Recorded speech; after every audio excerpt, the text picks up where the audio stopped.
Welcome to the 12 Report with Blessings Mosugu, and these are the headlines. Petrol price soars as President Tinubu approves new 15% tariff on imported fuel. Now, there are indications that 15 additional military officers have been arrested in connection with that alleged failed coup plot in Nigeria. And the UK royal family's Prince Andrew officially loses all titles and privileges. And as usual, we have our reporter stationed in different parts of the country and beyond. Afia Hagen joins us from London. Bongani Siziba is on standby in South Africa. Sagir Ibrahim is in Abuja, while Chinwe Ugeli joins from Umuahia, the Abia state capital. We've got the details in a moment.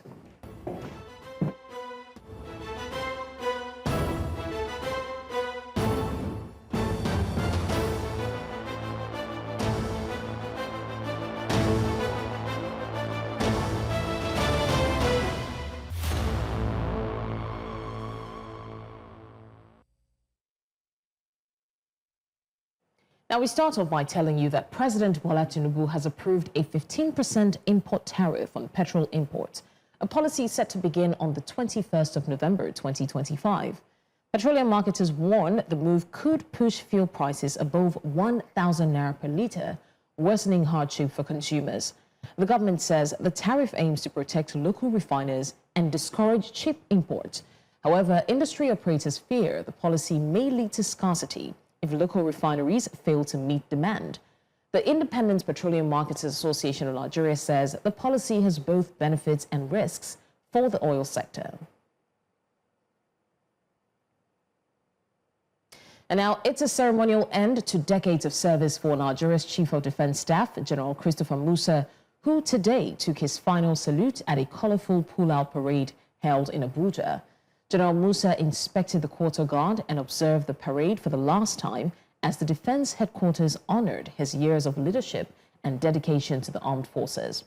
In his valedictory address, the retired Defense Chief said he's retired but not tired, expressing gratitude to President Bola Tinubu for the opportunity to serve and to his family for enduring the sacrifices that came with his years in uniform.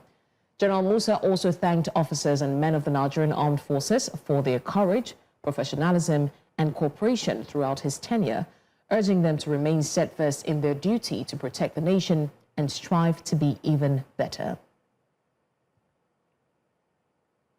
Right now, News Central's Sagir Ibrahim joins us live to bring the update as the curtains close on General Musa's distinguished military career. Sagir Ibrahim, it's a great celebration currently going on there. General Musa says that he's not retired. He's retired, but he's not tired. What does this tell us about his future plans or the possible continued role in national service? Good afternoon, Blessings. Well, I would say at this point, not much is known, but what we know for certain is he is one general who has been so forward-thinking, one who whose pull-out parade was met with mixed feelings, some of which included prayers, showers of songs, accolades, and the likes of that. I mean, he has had 2 years of what many would call exemplary leadership. So because of this, we know that because of the fact that the security space is so large, and it's one that will continue to need skills that, so long as you have them, it's going to be in continuous demand. So I would say, welcome to private practice for him, because this is most likely going to be the case. Years and years, 39 years particularly, of active service for the Nigerian Armed Forces, of course, provides you with insight and knowledge that not a lot of people have. So I would say, even though he's out of service, his services is not out of commission at the moment. So yes, he may be retired, but definitely not tired, because I know that the current armed force leadership will definitely be tapping from his wealth of experience in terms of advice should the need arise. All right, now let's talk about that pull-out parade. How significant is the parade tradition within the Nigerian Armed Forces? What does today's ceremony symbolize for military leadership transition? Well, Blessings, for me, I would say the pull-out parade is a colorful one that gives an opportunity to men and officers of the Nigerian Armed Forces to bid farewell to the top echelon of their leadership. This is so because in time past, for those who have not done so well, we usually see it in the pull-out parade when it is done. Trust me, these officers talk and you hear the bickers from within the crowd. So if someone does well or if someone performs well, ceremonies such as this is usually a pointer. You either see people come out, celebrating, chanting, saying we are going to miss you, saying words of prayer. I mean, it really, really was an emotional scene, I must say.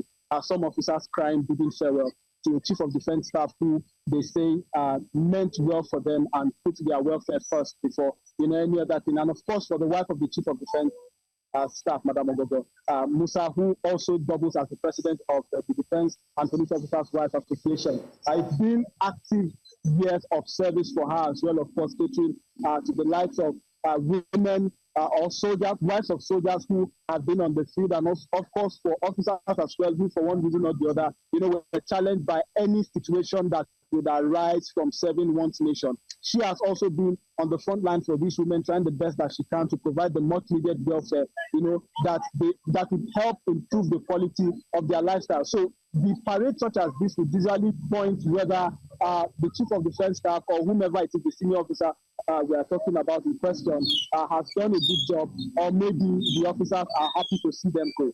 This is usually what we see play out during colorful parades such as this. Isaac Ibrahim, thank you so much for bringing us the update on the pull-out parade currently ongoing, and definitely is left to see whether or not the general intends to continue in national service. Pleasure. Reports indicate that 15 additional military officers may have been arrested in connection with an alleged coup plot against the federal government. This will bring the total number of detained officers to more than 40. The reports say the latest arrests followed confessions from the first group of 16 officers earlier taken into custody. Investigators are said to be analyzing communication records among the suspects, with more arrests possible as the probe widens. Recall that the military authorities have denied allocation of coup plot from among its officers.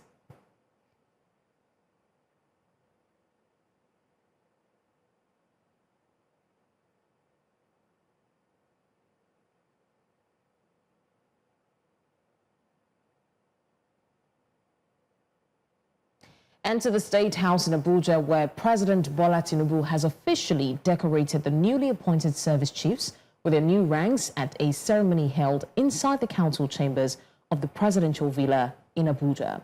This event followed the Senate's confirmation of the top military officers after their nomination by the president. State House correspondent Bettina Nweli reports. The colorful ceremony took place at the council chambers of the presidential villa Abuja following the Senate's confirmation of their appointments.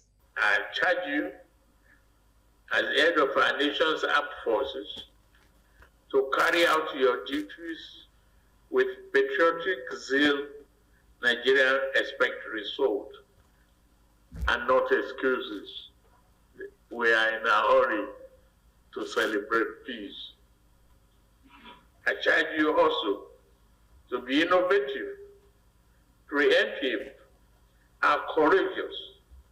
Let's stay ahead of those who seek to threaten our peace, freedom, and stability. Let us deploy technology where necessary. We cannot allow the crisis that began in year 2009 to persist any longer. It is time to defeat the enemies. The new service chiefs include General Olufemi Oluyede as Chief of Defense Staff, Lieutenant General Waidi Shaibu as Chief of Army Staff, Air Marshal Sunday Aneke as Chief of Air Staff, Vice Admiral Idi Abbas as Chief of Naval Staff, and Emmanuel Undiandiye as Chief of Defense Intelligence. I want to assure Mr. President and all Nigerians today that we will do our utmost best to ensure that we rid Nigeria of all forms of criminality and make Nigeria safer so that socio-economic endeavors can thrive. We pledge our loyalty to Mr. President, and we assure you that we'll continue to support the flourishing democracy and support all your government aspirations to make Nigeria better. That's our pledge for you today. President Tinubu's recent shakeup in the military leadership is seen as a strategic move to refocus and strengthen national security. In Abuja for News Central, Bettina Nweli. In the meantime, Governor Hope Uzodinma of Imo State has tasked security operatives to adopt intelligence-led operations in handling excesses of non-state actors that pose as a destabilizing factor to the progress, growth, and development of any state. This was during a distinguished personality lecture on the topic Non-State Actors and Entrepreneurship Development in Africa, Challenges, Responses, and the Way Forward. Now, at the National Institute for Security Studies in Bwari, Abuja, Governor Uzodinma says that while non-state actors have evolved over the years, improving their capacity, financing, and mode of operations, security agencies must adopt improved intelligence gathering to enhance their operations in curbing their activities and excesses for the benefit of the continent. The threats we face are evolving faster than our responses. The non-state actors we confront today are more capable, they are more financed and better financed, and more networked than those of operations 10 years ago. If we respond with yesterday's strategy, we will fail. If we respond with intelligence-led operations, grounded in strategic understanding of non-state actors' dynamic, we have a chance. I leave you with this.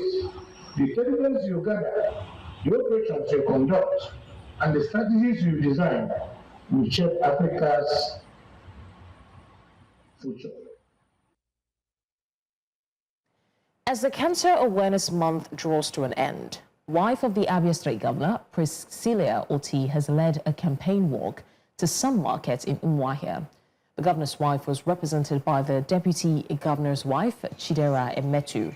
Some of the market women say they're aware of the cancer menace, but advise that the government subsidize the screening to allow more people go for early screening. As we walk out this morning to fight against this disease. Now joined by my colleague, Chinwe Ugele. Chinwe, good afternoon to you. We're gradually winding down on the Cancer Awareness Month, but of course it's not an excuse to stop talking about it. And we can see the Solidarity March by the Abia State women. What is it that they're demanding exactly?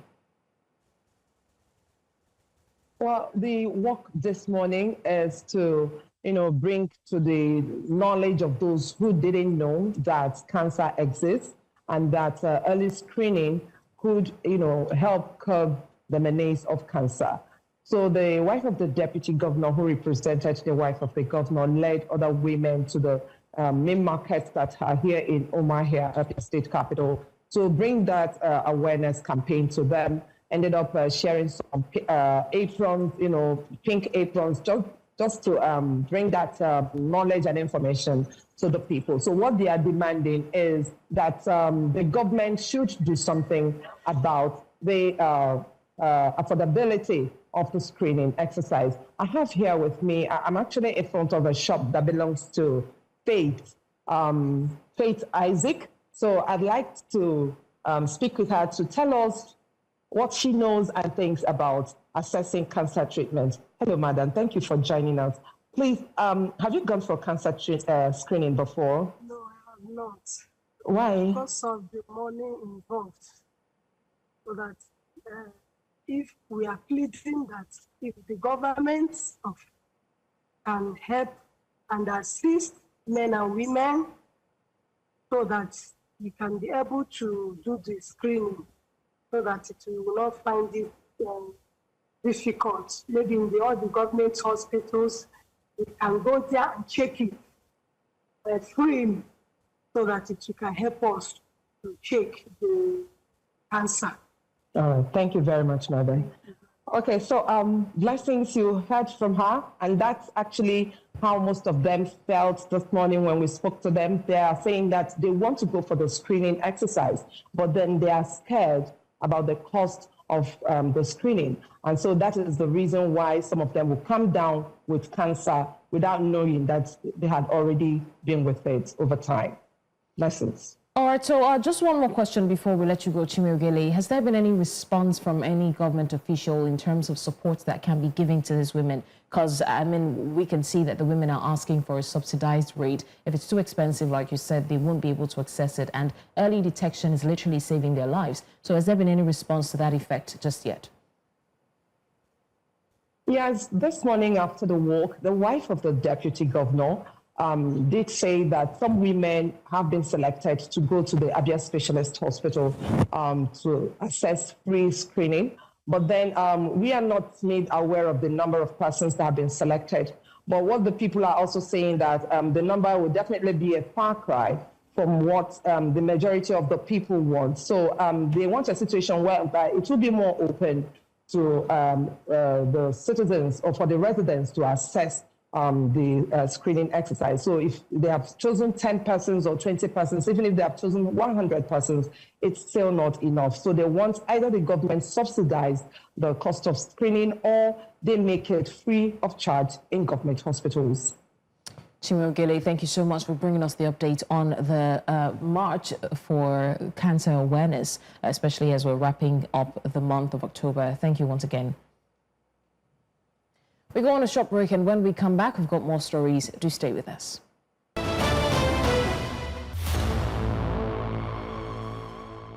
Many thanks for staying with us. President Bola Tinubu has officially launched the NINAUTH app, a groundbreaking digital platform designed to give Nigerians full control over their personal data. This innovation, developed by the National Identity Management Commission, marks a major milestone in the country's digital transformation drive. News Central State House correspondent Bettina Nweli reports. At a ceremony in Abuja, President Bola Tinubu described the NINAUTH application as a key step towards achieving his administration's renewed hope agenda of transparency, accountability, and digital efficiency. This innovation marks yet another milestone in our collective pursuit of a digitally empowered Nigeria. Central to this agenda is the modernization of digital infrastructure to eliminate unnecessary bottlenecks and ensure that every Nigerian, regardless of background or location, has access to essential services without frustration. The app allows citizens to verify, update, and securely link their identity details, such as SIM cards, bank accounts, health insurance, and educational records, all in one digital wallet. Before the end of February, we assure you that every international airport in Nigeria will have the e-gates. Make life easier, ease of doing business, migration easier, and of course, working with the Office of the NSA, real-time transmission of migration data at the point of entry through these e-gates. Regarding areas of data privacy, it means that Nigerians now have control of their own data, and they can now use this app to control what information that they would like to share to access any services. President Tinubu reaffirmed that the initiative positions Nigeria among the world's leading digital economies, ensuring a future where every identity counts and every citizen matters. In Abuja, for News Central, Bettina Nweli. The federal government is also stepping up efforts to streamline operations at Nigeria's ports through the full implementation of the National Single Window Policy by 2026. Vice President Kashim Shettima says the initiative will harmonize documentation, enhance transparency, and significantly reduce cargo clearance time. At the second meeting of the Port and Customs Efficiency Committee held at the Presidential Villa, it was emphasized that the new single window system will cut down the average cargo clearance period from 21 days to under 7 days. Government has already given us approvals. We are going to upgrade or modernize our ports in Lagos as phase 1. Then phase 2, we are going to also upgrade our ports in Eastern Port, that means Port Harcourt and One. So if we do that, we're going to receive a lot more volumes of containers into Nigeria. Government has also approved the national single window, which is likely going to be, we're going to commence in the first quarter of next year. And one of the best players in single window management, Crimson Logic of Singapore, has been contracted to do that. We spoke extensively around how to improve the entire ecosystem around the ports and customs as a whole, importation, exportation of goods, helping Nigeria truly realize the potential economic dividends that could come out of, having a stronger or better system. There are certain key important things that are going to be added as an addendum to the meeting today, which is deepening our seaports in various areas. We have to ensure that we have a weight and measure center. The single window ensure technology, and again technology is embedded to all that. The Senate has confirmed the nomination of Dr. Bernard Doro as a Minister of the Federal Republic of Nigeria. Dr. Doro, a multidisciplinary professional with experience spanning pharmacy, law and clinical practice, was nominated by President Bola Tinubu and appeared before the Senate on Wednesday for screening and confirmation. Lawmakers commended the nominee's extensive qualifications, describing him as one of the most prepared candidates to serve in the current administration. Our National Assembly correspondent, Sagir Ibrahim, reports.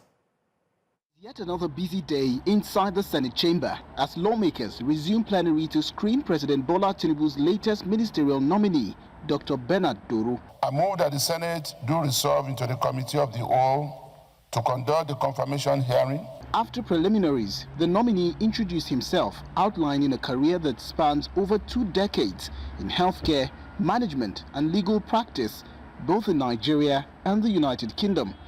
Lawmakers took turns to question him on his vision and what he hopes to bring into public service if confirmed. If you are deployed to the Ministry on Humanitarian Affairs, what measures, what new innovations are you going to bring to bear with a view to intervening to solve this avalanche of humanitarian crisis that we have across the nooks and crannies of the country? So what are you going to bring to the people of Plateau in terms of providing leadership? Leadership that will bring peace, a leadership that will bring inclusivity of all the ethnic entities in Plateau. Responding to questions, Dr. Doro pledged to establish a more transparent, technology-driven humanitarian response framework if deployed to the Ministry of Humanitarian Affairs, focusing on accountability, dignity and efficient aid delivery. What I will be looking to do in order to bring some innovation into the ministry will be to create a humanitarian ecosystem that is efficient, that is transparent, and that is centered on the person that is being cared for. And I think one of the main things around that is to be able to target the intended individuals that are affected, which is always a challenge. And I believe that technology can help us to be able to achieve that. Regarding the Senate's power to make laws, that is not in doubt.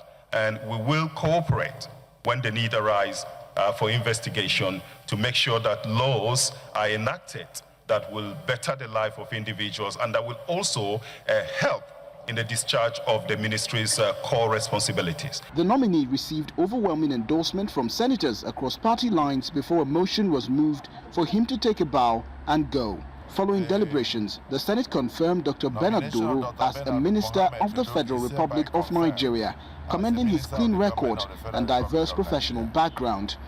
From the National Assembly, Abuja, for News Central, Sagir Ibrahim. Former Vice President Atiku Abubakar has criticized President Bola Ahmed Tinubu's administration over the review of presidential pardon list. In a statement issued and signed by Frank Shaibu, the Senior Special Assistant on Public Communication to former Vice President Atiku, described the move as an act of acting before thinking, while accusing the government of being nonchalant.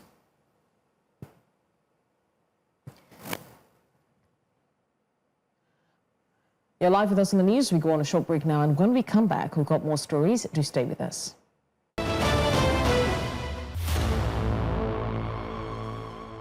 Hey, thanks for staying with us. More trouble for the suspended national chairman of the Social Democratic Party, Shehu Gabam, and other officials, as a forum of state chairmen of the party have unanimously thrown their weight behind their suspension and subsequent expulsion from the party. They spoke to newsmen in Abuja, saying that their actions bordering on financial misappropriation is a dent on the party's image and has eroded public trust on political parties and politicians.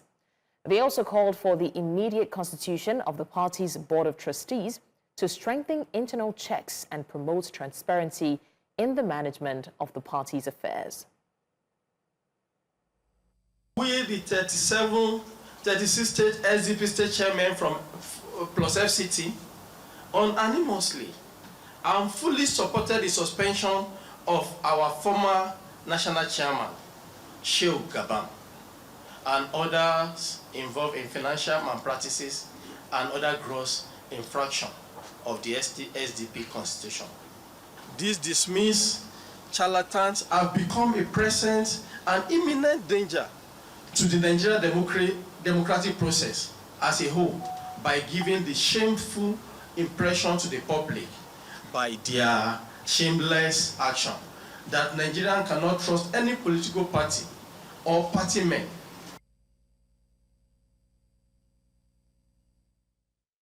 A major gathering focusing on women's leadership and empowerment has taken place in Abuja. The event, organized by the Africa CEO Club, is themed Africa, Her Voice, Her Power, and is aimed to celebrate and amplify the voices of women and driving change across the African continent.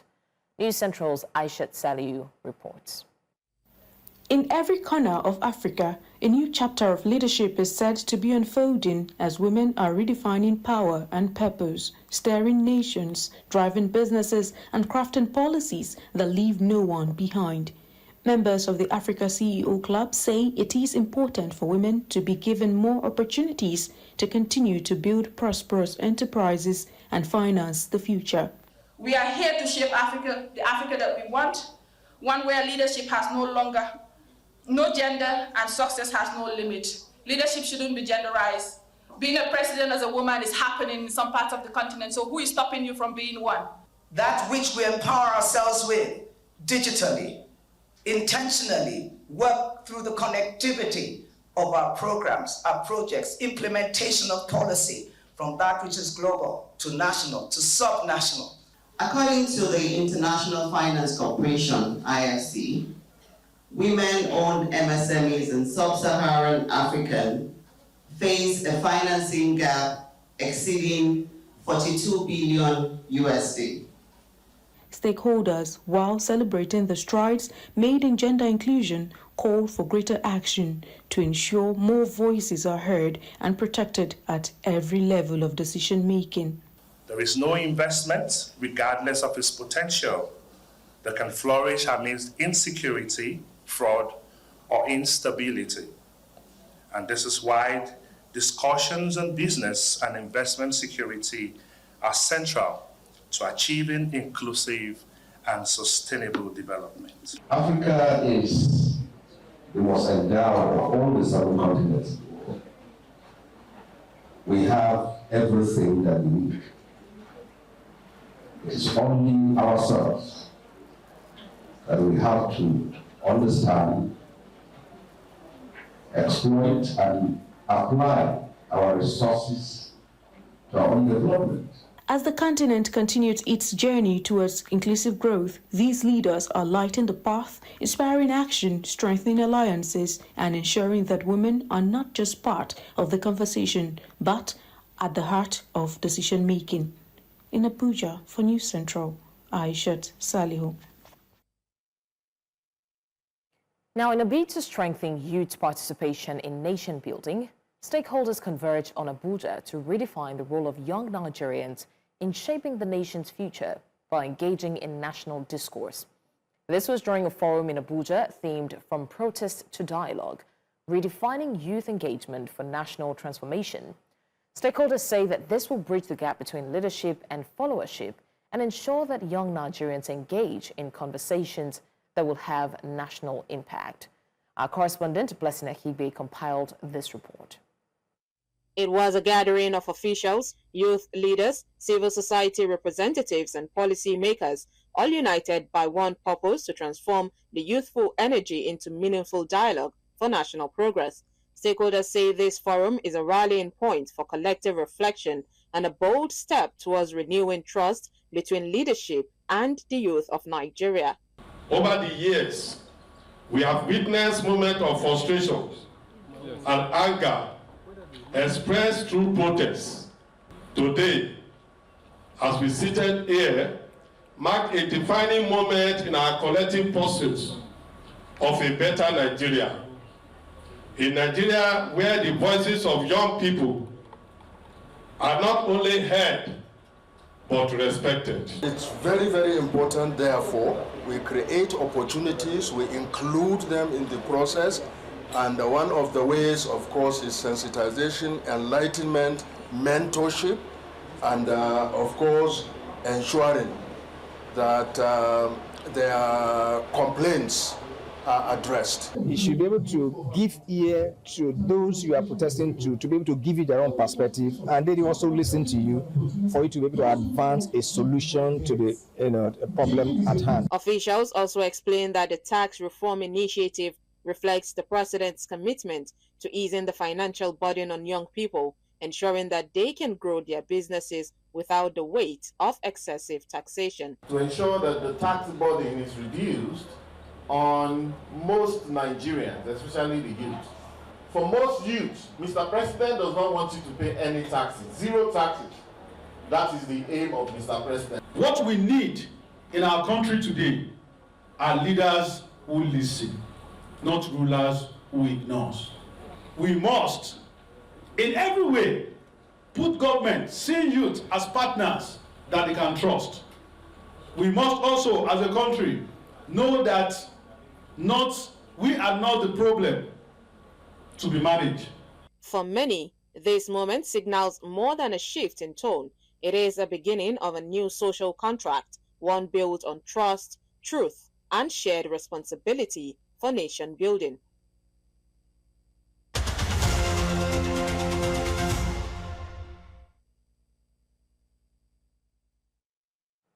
To business, the Nigerian Labour Congress, NLC, has called on the federal government to increase the retirement savings account, RSA withdrawal limit from 25% to 50%, citing the rising cost of living and financial hardship among workers.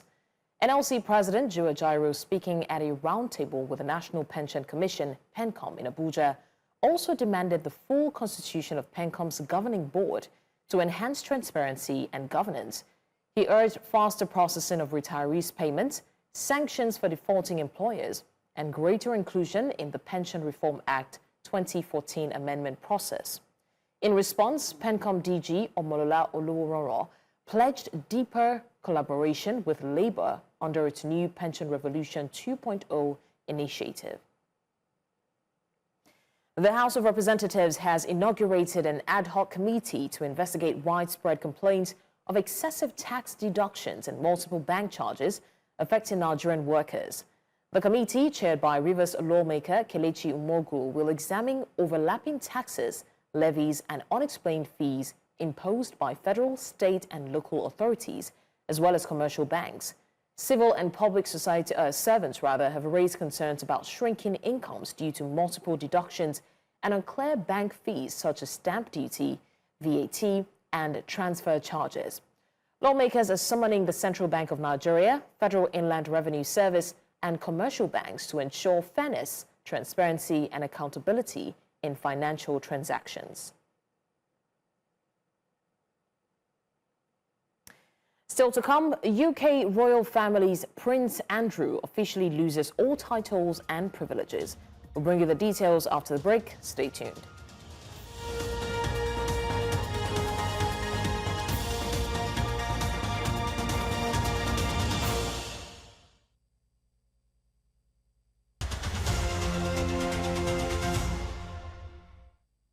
Foreign nationals and locals traders selling goods in Johannesburg Central Businesses District CBD are protesting alleged harassment and mistreatment by Metro Police, as well as by members of anti-migrant groups like March and March and political parties including Operation Dudula and the Patriotic Alliance. These informal traders in Johannesburg, represented by the Socio-Economic Rights Institute, have taken the city of Joburg to the High Court to challenge its recent by-law enforcement actions and evictions. The traders are fighting against what they see as unfair permit cancellations and a lack of due process, arguing that these actions infringe on their right to earn a living. The city has lost previous court cases after taking a blanket approach to removing informal traders, most of them who are foreign nationals, from the streets. Our News Central's correspondent Bongani Siziba is on ground as we cross over to her for more.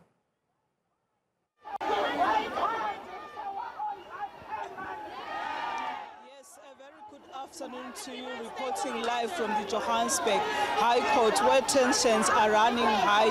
Today we are witnessing tense situation here. Clashes have erupted between foreign nationals and local informal traders. The protesters, both foreign nationals and locals, are rallying against a recent eviction orders issued by the Johannesburg City Council. These evictions comes ahead of highly anticipated G20 summit scheduled to take place in the city later in November. Many of these traders, whom are from African countries, including Nigeria, say they have been affected profoundly, losing their livelihoods overnight. But they're using the name Nigeria. It's like it's only Nigeria that trading there. It's not only Nigeria. It can accommodate all the African nations here. It's not easy. We are all family men. We have to put food on the table for our kids. We have responsibilities. We have children that are going to school. We have everything. We have bond to pay. We have everything to pay. We have the bond card to pay. So we are raising our money from there. We are not crooks. We are not doing anything legally. We are doing things legally. We are not doing things illegal things there. I am a South African. I trade in the street of Johannesburg. I was given a permit. I have all the rights. Where I am trading, it's even demarcated. I don't understand how am I illegal in that place. It's very heartbreaking. So emotions are very high. Police presence has increased significantly, trying to put order amid the situation that is so escalated rather. There are different countries: Zimbabwe, Mozambique, Ghana, Nigeria. Last in this year, we saw our South African in Nigeria. They were naked, running on the street. How do we feel as South African? We don't do those things to them, but they are doing things that is painful to us. They are calling us names. How stupid we are as South African. We are just lazy. But in our own country, can they live? Can they live? We don't have a problem with them. They must pack and leave. We are monitoring the situation closely and will bring you updates as they unfold. For now, authorities are here just checking what is happening. It's now back to you in the studio. Right, thank you, Ubongani Siziba, on that. That's the report on the feedback on the Joburg crackdown. Now to more stories. Israel has transferred 30 more bodies of Palestinians to Gaza, continuing a deal that exchanges the remains of deceased individuals amid ongoing conflict. Since October 10, under a U.S.-brokered ceasefire agreement, Israel committed to returning 15 Palestinian bodies for every Israeli captive released. This latest batch brings the total Palestinian remains returned to around 195, as confirmed by Gaza's Health Ministry. Many of the returned bodies show signs of abuse, such as beating and handcuffing, according to Palestinian officials, though Israel denies torturing the deceased. Some bodies remain unidentified due to the severe conditions in which they were found. Families in Gaza continue to mourn as mass funerals take place, including one recently held in Deir el-Balah, where unidentified Palestinians were laid to rest. In a rare move, King Charles III has officially removed all royal titles and privileges from his brother, Prince Andrew. Andrew will no longer be called a prince or use titles like Duke of York, Earl of Inverness, or Baron Killian. This formal process began in late October 2025, with Buckingham Palace serving notice for Andrew to leave his home at the Royal Lodge near Windsor Castle. This action follows years of controversy linked to Andrew's association with convicted sex offender Jeffrey Epstein, which caused public outrage and a massive drop in his popularity. Although Andrew denies the allegations, the palace emphasized its deepest sympathies to the victims. Andrew's removal of titles marks a historic and unprecedented loss of royal status. His daughters keep their royal titles, but Andrew's public role is effectively over. I'm now joined by senior international correspondent Afia Hagen to give us more updates on this. Afia, there's renewed scrutiny following the new details in Virginia, the memoir. How much pressure did that put on the palace to act? The release of Virginia Giuffre's memoir last week, Nobody's Girl, really increased the scrutiny on Andrew Mountbatten Windsor rather than Prince Andrew, because she detailed in that book, we had heard before, but she said she had 3 sexual encounters with Andrew. And she also talks about the harrowing abuse that she suffered under the hands of Jeffrey Epstein and Ghislaine Maxwell. Now, we have to say that Andrew Mountbatten Windsor has denied all the allegations against him. But the release of that memoir, along with the constant drip feed from the Epstein files and King Charles III being heckled when he was at the Vatican, when he went to pray with the Pope, he was heckled about what he knew about Epstein and Andrew. And again this week, when he was at an event for LGBTQ plus members of the military community, he was heckled there as well. I think all these things have really gotten to a breaking point, and that's why we had what we had last night, where King Charles III has stripped Andrew of all his royal titles. So do you think that this damage control by the monarchy, or do you think that it's just a genuine moral reckoning? This is damage control 100% by the firm, by the royal family, because of the scrutiny that they were under. Listen, we've been talking about Epstein and Andrew in the same sentence for 20 years. And a lot of the public feeling was, well, hang on, how is this allowed to go on for so long, for 20 years? And how have we got to this point where Andrew has still not been held accountable? And I think that's what we are seeing in this move by King Charles III, that it's about accountability. But perhaps it could be too little too late. So public opinion on Andrew has been overwhelmingly negative for years. And like you said, those 2 names mentioned alongside each other has brought about growing concerns. Is there any path back for him from this? Is it possible to come back from this? Absolutely not. Prince Andrew, or Andrew Mountbatten Windsor rather, his royal public life is done. It's absolutely finished. He's been more or less excommunicated from the royal family, will be in exile, quote unquote, on the Sandringham estate, still a house that's associated to the royal family, or an estate rather that's associated to the royal family, will still be living in lush palatial surroundings. But there's no way back for him. No way back for him to public life at all. He is absolutely disgraced. All right, News Central senior international correspondent and anchor Afia Hagen, thank you so much for bringing us the updates on this. Now, Hurricane Melissa has tragically claimed at least 19 lives in Jamaica, with rescue teams still working to reach remote and heavily damaged areas. The powerful storm, one of the strongest to hit the Caribbean, caused widespread destruction, leaving entire communities isolated and many homes flattened. Electricity remains out across much of Jamaica, and thousands of people are now in urgent need of food, water, and medical aid. The hurricane also caused significant casualties in Haiti, where at least 30 people have died due to flooding.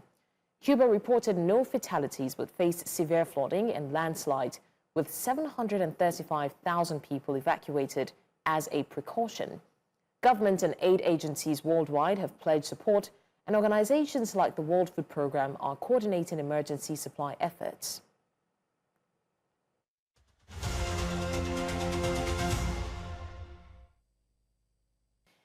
Ochanya was only a little girl when her story began, a story that should have been about childhood, about laughter and school uniforms. Instead, it became a painful symbol of how society often fails to protect its most vulnerable. Ochanya Ogbanje was a 13-year-old girl from Benue State, Nigeria. And unfortunately, her case became one of the most tragic child rights stories in the history of Nigeria. When she was just 5 years old or 8 years old thereabout, Ochanya went to live with her relatives, the Obuja family, so she could attend school. It was there that she began to suffer continuous abuse at the hands of two members of that household, her own family, Andrew Obuja, a university lecturer, and his son, Victor Obuja. Now, for years, the abuse continued unnoticed, or worse, ignored, until Ochanya fell critically ill. She was diagnosed with vesico-vaginal fistula, the VVF, and other complications linked to the trauma she endured. She eventually died in October 2018 at age 13. Now, years after her passing, the name Ochanya Ogbanje still echoes through conversations, through courtrooms, and now social media timelines. Her story has resurfaced once again, reigniting a wave of anger, heartbreak, renewed calls for justice. Now, for many Nigerians, this case has come to represent more than just a single tragedy.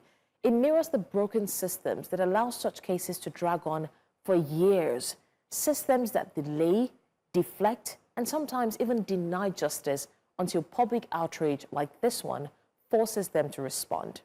Now, this week, Nigerians are speaking loudly, online, offline, demanding accountability and not sympathy, demanding reforms and not just verdicts, demanding that justice should not depend on how long or how loud the crowd is or how viral a name becomes.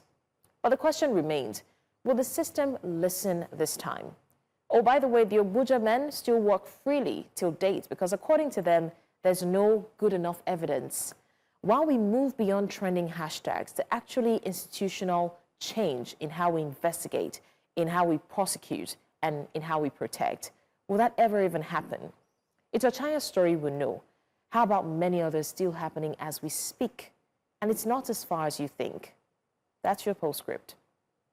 Now, before we go, let's take a look at what's happening in the sporting world.